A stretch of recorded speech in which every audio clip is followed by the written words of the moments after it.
Good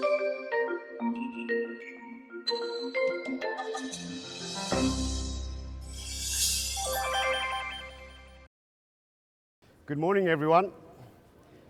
Since I'm the Secretary General, I think I can do a bit of marketing about the Congress. I hope we've had a good Congress so far. Okay. I've been asked to talk a bit about anything. So what we have up here is what I'm going to talk a bit about: work, employment, and dignity. I read an article recently, I think it was in New Yorker, which started off a bit about what's happening to our work life. And I mean, many of you are executives.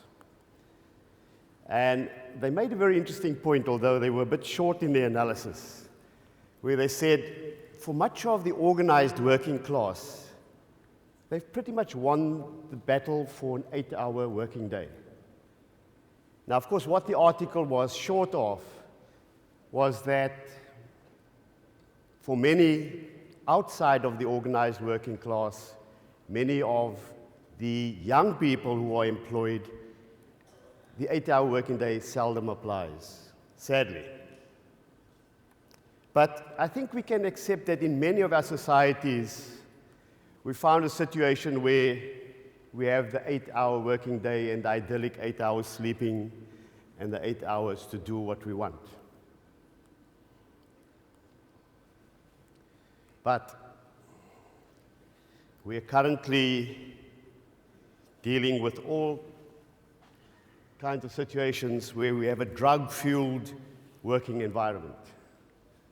Now, it's not only the caffeine. I wasn't talking about the other drugs.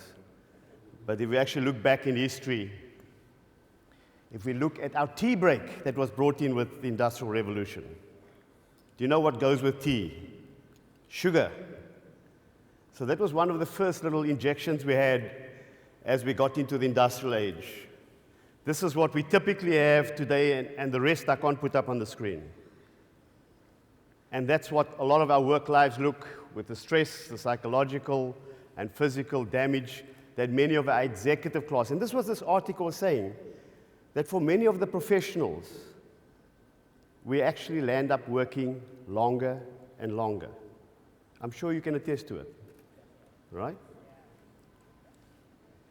We take our work home, right?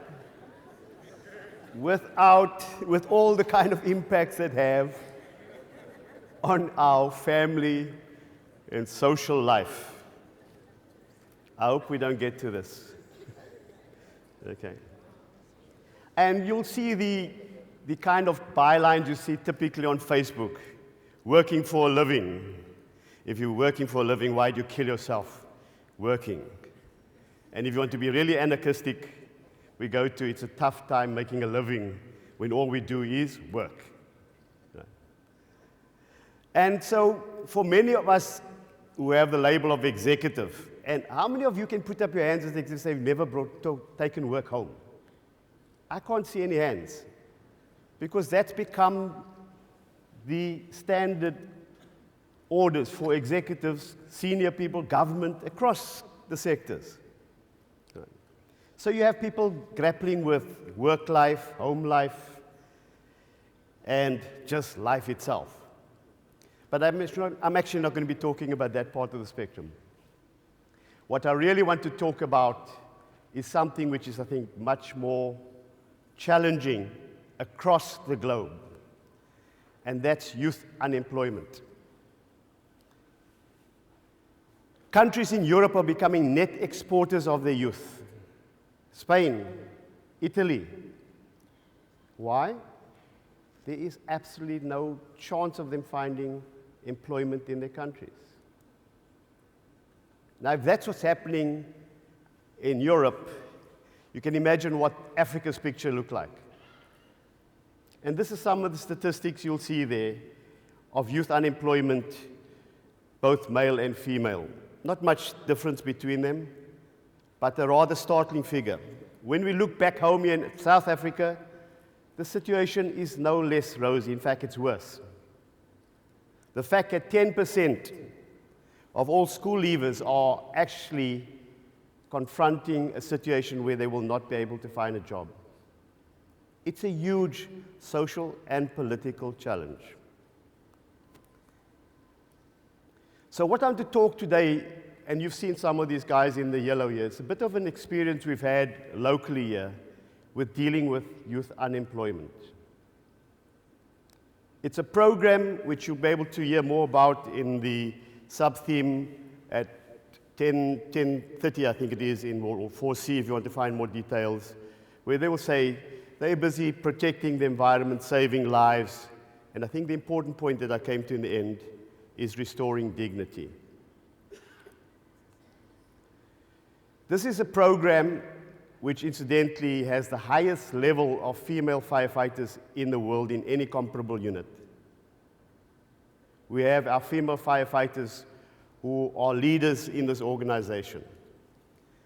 But what can we say about what has been the model that we have had here with the Working on Fire program?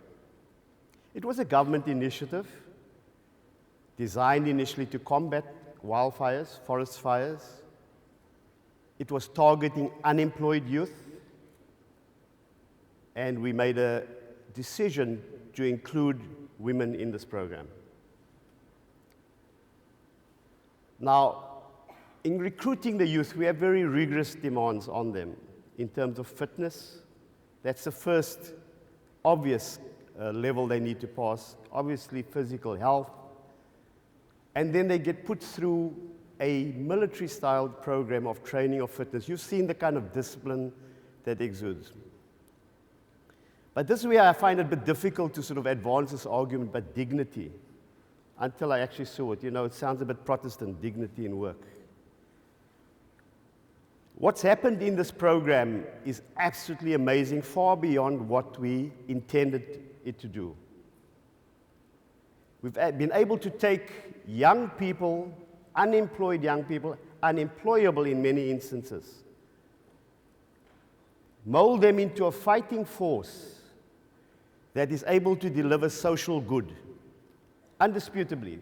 Recently, they've come back from Canada. They've been assessed to the global standards and came up shining. But that's not necessarily the only achievement. We did a social impact study. This program's been going for 13 years now and designed to go on forever. It started as an expanded public works program. It's essentially permanent employment. And the remuneration is actually quite minimal. It's a stipend form. But what's happened to many people in this organization is you've had them advancing, developing into management strata, up the General Fire Command, into, if you saw the very big chap over here, he's our provincial operations manager. But we've also had them blossoming out into other areas of careers within the organization. We've had them going into video photography. You'll see one of the video cameras are operated by someone in yellow here. And if you go to the website, WOF News, you'll see the regular updates, because we found communicating with the youth didn't work so well with written documents. They relate to visuals. So we actually set up a TV program where we communicate with them regularly. We showcase what we do. So we've had them going there. They've gone into community trainers. They've gone into other forms of communication work. And we've exported a number of these former firefighters into other areas of our economy, but particularly in forestry and conservation.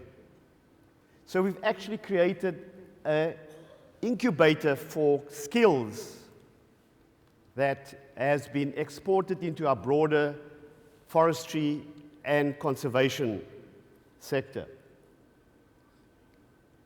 But that's not all that I think we've learned. When we did our social impact study, we came across some very interesting statements from our firefighters. One was, it's dangerous. So, I mean, obviously, you develop the capacity of the team. And, you know, we as management were put through a back-to-basics course at one time where they drilled us. We slept out on the ground at night, fought the fire until 9 o'clock, ate rations and went on a pack march with them. And at one time I was doing the sort of parade things, and I didn't get my left from my right. And he said, you see that there? That's a kudu dropping. Put it in your left hand. That is your left. Turn left. So, okay, we'll comply. And afterwards, I pulled him aside. I said, okay, now tell me something. What does this do to your team? Why are you busy drilling people getting? He says, sir, that teaches us to work as a team, in unison, under command, and we can depend on each other. And this was reflected also in the social impact study, where we had statements to the effect that my team is more important than my family. And it shocked me. Why more important than my family? And then when you start interrogating them, obviously many of these young people come from broken families. For the first time in their life, they had someone by their side who they can depend on, and when they're exposed to danger and challenges, they have someone to support them. When they go on a long route march, 40 Ks full pack, the team looks after each other. They don't get there without the whole team getting there. So a whole lot of values were being built into this whole process of training, which we had not anticipated. The kind of camaraderie that you see between them is clearly an unintended consequence, but something that we had not necessarily set out to achieve. And I think what I'd like to conclude with is, and this is the challenge I have in my own thinking, is that we've actually more than given them a job, more than given them a productive function in society. We have restored dignity. They go back home in the evenings in their uniform. They walk proudly. In fact, many times you'll see them walking there, proudly into their communities in their uniform. We've actually restored dignity and hope in a group of our citizens who formerly were excluded, who were without hope. People who never saw a future for themselves. You can imagine what it means for some of these rural young people to be now getting on a jet to go and help Canada fight fire. Coming back, telling their stories to their community, their families, etc. So we clearly have a model for what we believe we can offer to the broader society, forestry community. It's really one of restoring dignity, restoring hope. I think as our Deputy President mentioned, in our own society, when we're asked in the past why we find so few trees in our townships, we said anyone who has to plant a tree needs to have hope. So we believe through this program, we have restored hope and dignity amongst our firefighters. Thank you.